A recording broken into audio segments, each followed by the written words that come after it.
Hello everyone. UPPCS prelim परीक्षा समाप्त होने के साथ ही तैयारियां मेंस की शुरू हो चुकी हैं।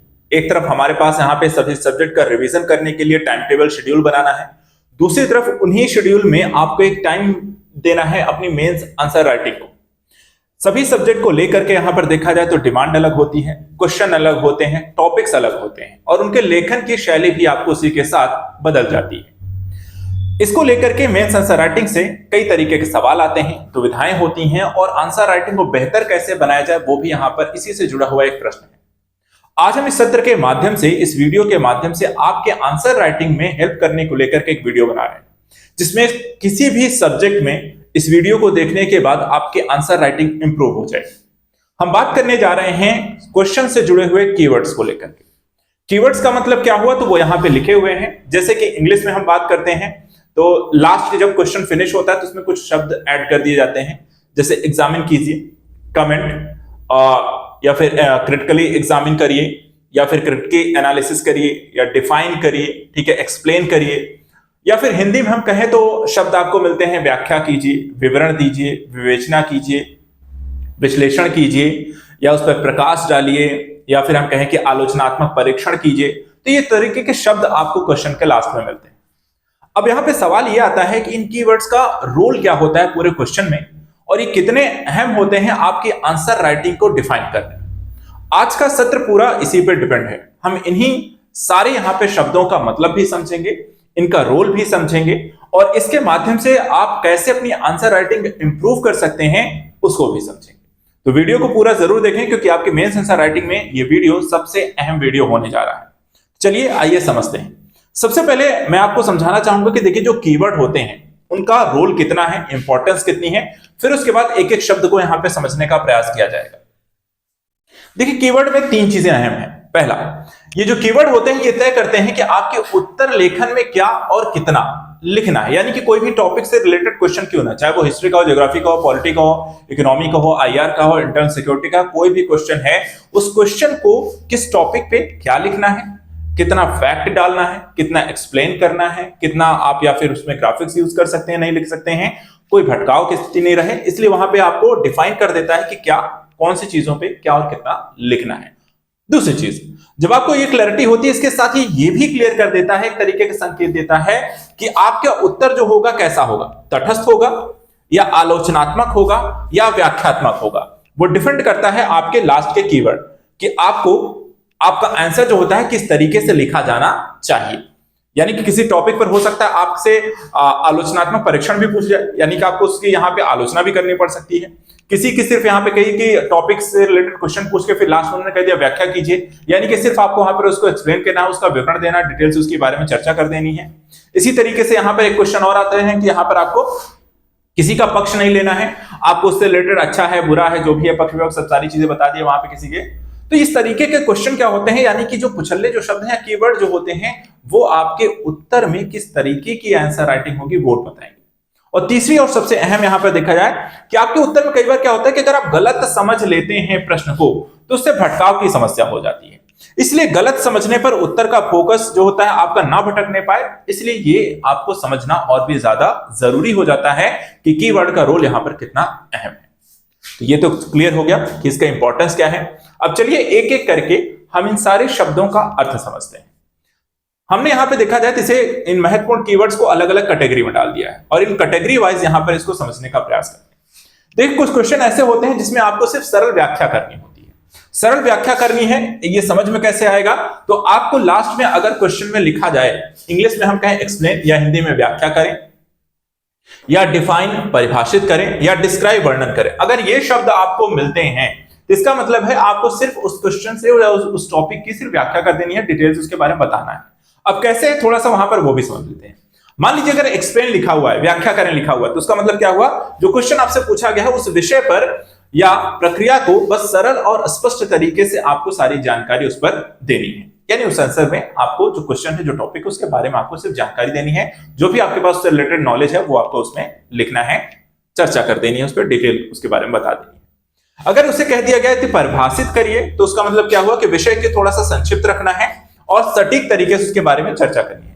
यानी किसी के बारे में बहुत ज्यादा एक्सप्लेन करने की जरूरत नहीं, किसी एक पक्ष पे बहुत ज्यादा लिखने की जरूरत नहीं है, बल्कि जो भी उससे क्वेश्चन से रिलेटेड टॉपिक्स हैं तो आप परिभाषित कीजिए। यानी कोई शब्द ऐसा गूढ़ होगा तो उसको पहले सरल शब्दों में उसके बारे में बताइए, उसकी परिभाषा दीजिए, फिर उसके बाद वहां पर छोटी छोटी चीजें जो उस क्वेश्चन से जुड़ी हुई हैं उसके बारे में टू द पॉइंट वहां पे लिखना है, बहुत ज्यादा वहां पर किसी के बारे में डिटेलिंग करनी नहीं है। और तीसरा, यदि कह दिया जाए कि डिस्क्राइब करिए, वर्णन करना का मतलब हो जाएगा, जब आप वर्णन करने का मतलब कह दिया कि कोई भी टॉपिक पर आप डिटेल से आप यहां पे लिख सकते हैं, लेकिन यहां पे देखिए विश्लेषण मत करने लगिएगा, डिटेल से लिखिए। यहां पे क्या था कि टू द पॉइंट लिखना है। डिस्क्राइब में क्या होता है कि आप किसी भी एक टॉपिक के बारे में डिटेल से लिख सकते हैं, लेकिन डिटेल से लिखने का मतलब ये नहीं कि फिर उसका विश्लेषण करने लग जाए, अच्छा ये ऐसा ऐसा है, फिर इसमें लेकिन ये कुछ कमियां रह जाती हैं, इसमें कुछ ऐसा भी किया जा सकता है, तो वो सब नहीं करना शुरू करना है, बस आपको उसके बारे में डिटेल से बस लिखना होता है। ठीक है, तो ये हो गई, आपको अगर ये शब्द मिलते हैं तो आपको व्याख्या करनी है, डिटेल से बारे में। इसके अलावा अगर आपको एक और तरीके क्वेश्चन आपसे पूछा जाता है जिसमें कहा जाता है कि विश्लेषणात्मक उत्तर आपसे मांगा जाता है, यानी कि किसी भी टॉपिक पर क्या हो गया, इस कैटेगरी में आपको एनालिसिस करना होता है। अब एनालिसिस करना है तो आपको क्या करना है, सबसे पहले तो एनालाइज करिए। एनालिसिस करना, एनालाइज करने का मतलब यहां पर होता है कि विश्लेषण कीजिए। अब विश्लेषण करने का मतलब अगर उसने पूछ लिया है तो विषय के विभिन्न पहलुओं पर विस्तार से अध्ययन करना है और सकारात्मक और नकारात्मक दोनों ही पक्षों के बारे में यहां पर लिखना है। यानी कि इस सीरीज में अगर आप देखेंगे तो मोस्टली आपको क्या करना है, जब भी विश्लेषणात्मक क्वेश्चन होंगे, एनालिसिस, एग्जामिन, क्रिटिकली एनालिसिस, अगर ये शब्द आपको मिलते हैं तो मतलब आपको किसी भी टॉपिक के पक्ष विपक्ष में लिखना हो सकता है। दो टॉपिक को यहां पर उसके गुण दोष जो हैं वो बताने होंगे, उसके सुधारात्मक चीजें आपसे मांग सकता है, तो इस तरीके की चीजें आपको नॉलेज होनी है। यानी कि दोनों ही पक्षों के बारे में, अच्छा बुरा, गुण दोष, लाभ हानि, सकारात्मक नकारात्मक, दोनों ही पक्ष लिखने पड़ेंगे। तो पहले तो बताइए कि विषय का विभिन्न पहलुओं के बारे में चर्चा करते रहें और लास्ट में यहाँ पे उसके सकारात्मक नकारात्मक दोनों पक्ष के बारे में बताएं। एग्जामिन करना बोल दिया जाए, परीक्षण करना बोल दिया जाए, तो अगेन यहाँ पे गहराई से किसी भी टॉपिक के बारे में लिखें, परखें, अच्छा बुरा क्या है, फिर उसका निष्कर्ष लिख दें कि इसमें एट द लास्ट यहाँ पे क्या निकल कर आ रहा है। उसमें कुछ आप सुझाव भी अपनी तरफ से दे सकते हैं। क्रिटिकली एनालिसिस अगर आपसे बोल दिया जाता है तो आलोचनात्मक परीक्षण में भी क्या होगा कि आपको पक्ष विपक्ष लिखना पड़ता है। दोनों का आप पहले आकलन करिए और अंत में अपना एक दृष्टिकोण दीजिए कि मेरा यहाँ पे क्या है, विचार है, या क्या हम कैसे क्या कर सकते हैं, तो वो वहां पर अपने पॉइंट भी निष्कर्ष में आप लिख सकते हैं। तो ये हो गया, अगर ये शब्द मिलते हैं तो इसका मतलब है दो पक्षों के बारे में लिखना है, सकारात्मक नकारात्मक, लाभ हानि, गुण दोष। तीसरा आता है तुलना करना या अंतर बताने वाला। अब तुलना या अंतर में क्या हो जाएगा, देखिए यहाँ पे कोई भी दो टॉपिक से रिलेटेड क्वेश्चन होगा, यानी कि दो चीजों के बारे में पूछ लिया जाएगा। दो अलग अलग टॉपिक दे दिया, अब वो दोनों ही टॉपिक के बारे में, जैसे कि यहाँ पे प्रोकैरियोटिक और यूकैरियोटिक कोशिकाएं हो गई, तो वहां पे क्या है, दो टॉपिक होगा। अब इन दोनों टॉपिक, तो प्रोकैरियोटिक के बारे में जानकारी देनी होगी, यूकैरियोटिक के बारे में जानकारी देनी होगी, उससे वहां पर उन दोनों में क्या है, अंतर क्या क्या है वो आपको स्पष्ट हो जाता है। ठीक है, जैसे कि जंतु कोशिका हो गई, मानव कोशिका हो गई, तो उसके में भी क्या पे पादप कोशिका हो गई, जंतु कोशिका हो गई, तो उसमें आप अंतर करते हैं। इसी तरह से क्वेश्चन आएंगे, तो जैसे कि बोल दिया गया कंपेयर, डिफरेंशिएट, डिस्टिंग्विश, तो इसका मतलब क्या हुआ, कंपेयर का मतलब तुलना करना, यानी कि दो विषय दे दिए जाएंगे, उन दोनों विषयों की समानताएं और असमानताएं क्या है वो आपको बतानी है। अगर आपसे पूछा जाए इस टॉपिक को डिफरेंशिएट कीजिए, लास्ट में जोड़ दिया है डिफरेंशिएट, या हिंदी में कहें कि अंतर बताएं बोल दे, तो वहां पर भी सेम चीज है, यानी दो या अधिक विषयों के बीच को आपके अंतर को स्पष्ट करना है। तीसरा, अगर ये आपसे बोल दिया है कि डिस्टिंग्विश या फिर हम कहें अंतर स्पष्ट करें, तो यहां भी किसी विशेष पहलू पर ध्यान केंद्रित करते हुए उनका अंतर यहां पर स्पष्ट करना है।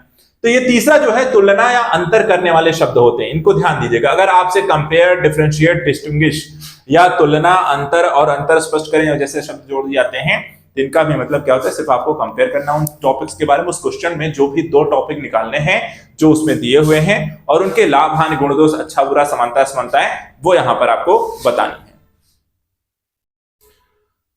फिर यहां पर देखा जाए, आपको चर्चा करना, तर्क मांगने वाले भी चीजें आपसे पूछ ली जाएंगी। अब इसमें कैसे शब्द यूज किए जाते हैं, इसमें देखिए डिस्कस हो गया, इल्यूसिडेट हो गया और कमेंट करना हो गया। हिंदी में हम कहें तो चर्चा करें, स्पष्टीकरण दें, टिप्पणी करें।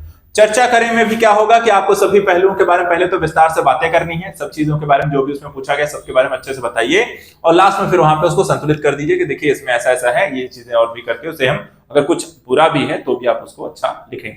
बुराई यहाँ पे कम होगी, डिटेलिंग ज्यादा होगी, और अपना एक लास्ट में आप निष्कर्ष अपनी तरफ से दे सकते हैं।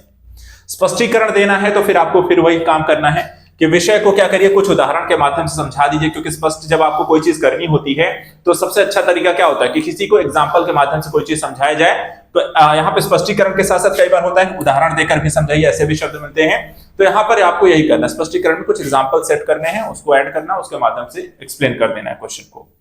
कमेंट करना पूछ लिया जाए तो यहाँ भी अपने दृष्टिकोण के साथ विश्लेषण करना है, यानी कि आप क्या सोचते हैं पर्टिकुलर टॉपिक को लेकर के, आपके पास जो भी नॉलेज है वो एक्सप्लेन करने के बाद उस पर आप टिप्पणी कर सकते हैं कि ये क्या है, कैसा है, आप उसे किस तरीके से देख रहे हैं। तो वो यहां पर अपने दृष्टिकोण का विश्लेषण आप उसमें कर सकते हैं।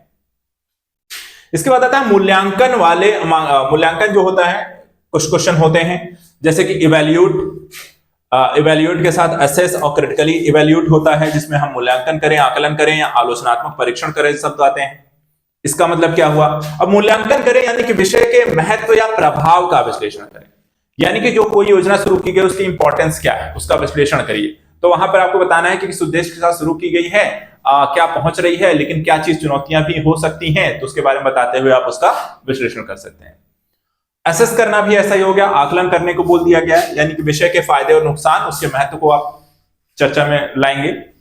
क्रिटिकली इवैल्यूएट अगर हो गया तो यहां पर भी क्या करेंगे, तर्कसंगत तरीके से आप किसी की टॉपिक के बारे में चर्चा करेंगे।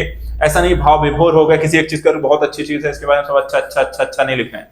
जब आपको आलोचनात्मक परीक्षण बोल दिया जाएगा तो इसका मतलब है कि आपको उस टॉपिक के बारे में आलोचना करनी ही करनी पड़ेगी। आप उसके नेगेटिव पहलुओं को निकालिए और तर्कसंगत तरीके से, ऐसा नहीं कि बस फिर आलोचना ही करने लग जाएं। हाँ, उसमें जो बुरी चीजें हैं या जो उसमें नेगेटिविटी है उस पहली को ही निकाल के आप उसके बारे में वहां पर चर्चा करें। इसके बाद समाधान होता है, दृष्टिकोण मांगने वाले होते हैं, जैसे कि सजेस्ट हो गया, प्रपोज हो गया, यानी कि इस क्वेश्चन में लास्ट में आपसे पूछा गया कि आप अपना इसके बारे में सुझाव दीजिए या आप अपना यहां पर प्रस्ताव रखें, क्या आप समझते हैं इस टॉपिक को लेकर के आप क्या कहना चाहेंगे।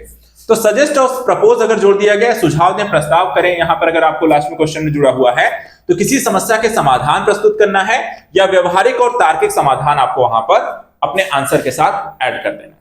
तो सबसे पहले क्या करना है, आपको इस पूरे एनालिसिस में इन शब्दों के मतलब समझने हैं, क्योंकि अगर आप इनके शब्दों के अर्थ समझ गए, मतलब समझ गए, यूजेस समझ गए, तो फिर आप अपने उत्तर को उस तरीके से डिफाइन कर पाएंगे। अब ऐसा नहीं होगा कि यहां पे आप बैठे हुए हैं कि यार असेस करना है तो क्या लिखें, किस तरीके से लिखा जाए। अब असेस करने का मतलब अगर वहां पे असेस करना लिख दिया गया है या हम कहें कि आकलन करना लिख दिया गया है, चर्चा करनी लिख दी गई, स्पष्टीकरण लिख दिया गया है, तो आप इसका मतलब समझिए कि इनका मतलब क्या हुआ, इसमें उत्तर को कैसे लिखा जाएगा। तो आई होप यहां पर ये वीडियो आपको हेल्प करेगा, आपके आंसर को यहां पर लिखने में मदद करेगा। आपके आंसर में इन शब्दों के कारण अगर कोई कंफ्यूजन हो रही होगी तो वो अब नहीं होगी, और इनको आप मल्टीपल टाइम थोड़ा सा अच्छे से दिमाग में इन क्वेश्चन को जाकर समझ लें। जब आप क्वेश्चन को समझ लेंगे तो आपका आंसर भी बहुत अच्छे से लिखा जाएगा और समस्याएं भी नहीं होंगी। तो मेंस आंसर राइटिंग को लेकर के हम लगातार आपको गाइड करते रहेंगे, आप हमारे साथ जुड़े रहें। Thank you so much and good luck.